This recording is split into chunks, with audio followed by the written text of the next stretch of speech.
I'm going to speak to you today about two forts that Guard excavated over the last few years. Now, Kenny Green was meant to be speaking about the Broxie Kennels Fort, but he's actually working away, so I'm doing both. So I apologise if I omit any information. I'm sure I no doubt will, but we do have booklets up the top on the stall, and both of the excavations have now been published and they're online. So if you want to know more information about Neolithic pottery in Guardbridge or about the ditches at Broxie, I suggest you go online to have a look at them. I'm going to start with Broxie. And Broxie Hill Fort is just to the north of Perth at the side of the A9. And that was basically why it was actually discovered in the first place. It was aerial photographs were taken and it showed the crop mat remains of a multi-vallet fort on top of this small hill. And this is just a photograph of the hill. It's actually been stripped of topsoil. It's obviously from the road, we've taken it. And before we went on to do the work, it was actually agricultural fields. So when we first went to site, we did a metal detecting survey across the hillside. We didn't really, most of the finds were agricultural parts, but we did find an enamel brooch, dates to the post-medieval period, and also a pommel of a sword, which is medieval in date. That was kind of the two most significant finds.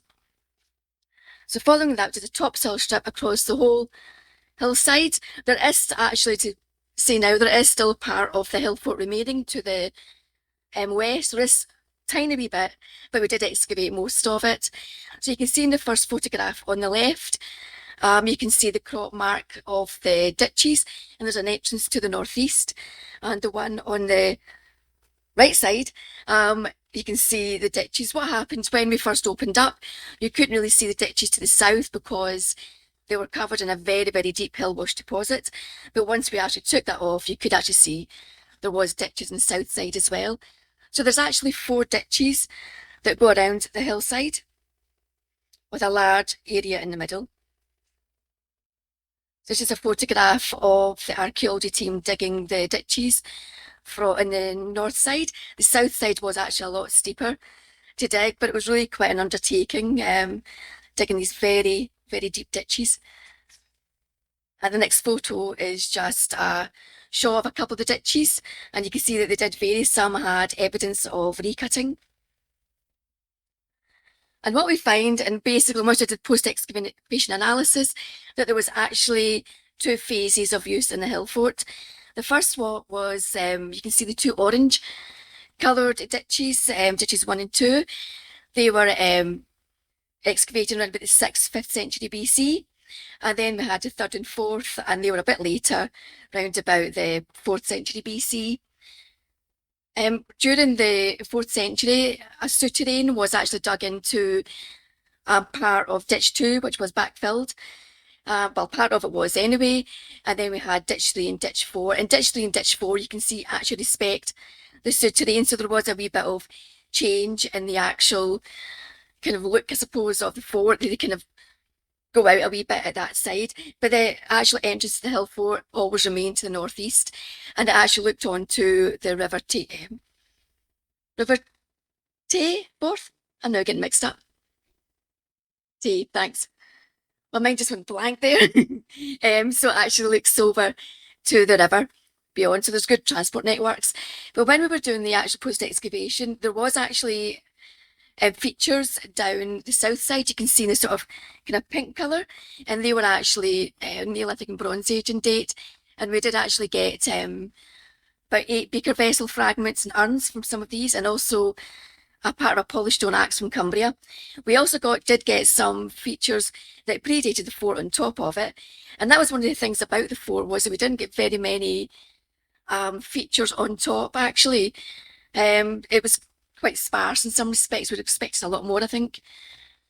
So this is just a reconstruction of the fort that Eddie, one of our illustrators, did, and it shows phase 1 with the 2 ditches, and we've put a couple of roundhouses inside, and you can see the river in the background. And this is just a photo of the excavation of the souterrain. It was about 9 metres in length, about 4 metres wide, and about 1 metre deep. Now with some souterrains, they do have portable roofs and they do have flat slabs. We didn't have any evidence of any of them at all. So we were wondering if it's anything to do with maybe thatch or some sort of vegetation that maybe actually covered it. Now we did do analysis of it, multi-element analysis, and also botanical, and there wasn't really enough a lot. And we did get some cereals, but not very much to say exactly what it was used for. What was great fun, I have to say, was these kind of sloped down. So it was actually great fun walking up and down them, I have to say. We're all very easily amused at times, I think, on site. So again, this is phase 2 reconstruction, and it's now got the 4 ditches, and you can see the souterrain and how they've actually modelled the ditches kind of around it. We've also put fields in front because obviously it was a very agricultural community at the time. We did get some animal bone, but not that much, kind of sheep, goat and cattle, and I think some pig as well. There wasn't much evidence of sort of wild animal exploitation or anything. There's just another view of the entranceway that Eddie did, and you look at the fort, and what we've done is we've just put some sort of vegetation on the top of it. We did get alder, hazel, oak, willow, broom, heather, that sort of stuff from the actual botanical analysis. So this is a map of the souterrains in Scotland, and an awful lot of them do actually are associated with really quite rich agricultural ground, but again their actual use is still a bit debated. That's just some of the finds we got on site. There was not very many finds. That's part of the polished stone acts from Cumbria. We did get some Iron Age pottery from kind of large bucket vessels, and again also the beaker vessels or fragments of them. It's a very quick talk, I have to say, about Baroxy. I did garbage, so I'm much more comfortable with it, to be honest. But basically, the souterrain was built in about 400 BC, and by 300 it had actually been abandoned. And after that, the actual souterrain and the ditches began to fill up, and the actual ramparts, which did surround the fort, but there's no actual evidence of them, would have began to collapse. Right at the beginning, we were always wondering if there was going to be any sort of Roman sort of trade or whatever, but obviously the actual fort was abandoned before the Romans came into the area, so obviously there wasn't any evidence for that, but it could have been still visible when the Romans did come into the area. We don't actually know exactly what it was used for. There was some features in the middle, but not enough a lot. It could maybe have been a meeting place rather than actually for settlement, although as some postals there could have been some roundhouses in the central area. But it also had a long history pre and post hill fort, but actually the actual defensive structure itself wasn't actually in existence for that long. So I'm going to speak now about Guardbridge. So Guardbridge is just north of St Andrews. It's a small village just overlooking the Eden Estuary, and that is just a Google map, and you can just see the Eden Estuary there, and the fort is just right here. So again, it was first recognised on aerial photograph at the corner of the field, and there was 4 ditches. This side is very, very steep. The rest of it around the area was very gently sloping, but it was on the highest point of that area. So we did obviously know there was 4 ditches, but when we began to excavate, we found another one as well. So there's a 5th internal ditch. Now most of the hill of the fort, is still in existence. It was preserved, so it was only a part of it we actually excavated. So we had ditches on the east side, the west side, but on the east side, the natural topography sloped down really steeply. So presuming that was part of the defences at that side. Now the problem we had with Guardbridge and Guardbridge in total, what different from Broxie was it was very, very difficult to date because we got very few charcoal that was worth dating or that could be dated. And again with the finds as well, there's a lot of archaeology around Guardbridge, I'll tell you in a minute, and that was a problem. It'd been lived in for such a long time that everything had become mixed. So we were getting late Mesolithic finds in the ditches, charcoal, which obviously isn't correct, and it was just very difficult to kind of tear it apart and actually date things properly. for the ditches, we did get dates in the late Mesolithic right through to late Iron Age. But we did Bayesian analysis and put it scheduled to possibly starting late Bronze Age and then into late Iron Age. There was actually features cut on top, the double ring ditch, and with these kilns, and also these medieval walls, which that's all we could see of them. So obviously it's activity later, but it was very, very difficult, I have to say, trying to date the ditches properly. And again, we weren't, this is just a view of us after we dug them, but obviously we didn't even get into the central area, which must have been really small. We're thinking maybe there might have been a couple of phases of actual ditches at Garbridge, but it was quite difficult to actually tear them apart and work out what went where. So that's just a picture of us just excavating the ditches. And once we actually excavated ditches, we stripped the whole field just about basically, and we found there was more Iron Age activity. We didn't just have the fort in the top corner, we also had field boundaries, stone houses, and rectilinear houses as well. And they were all kind of around this sort of wetland area in the middle, which was quite a natural dip in the ground once we opened it up.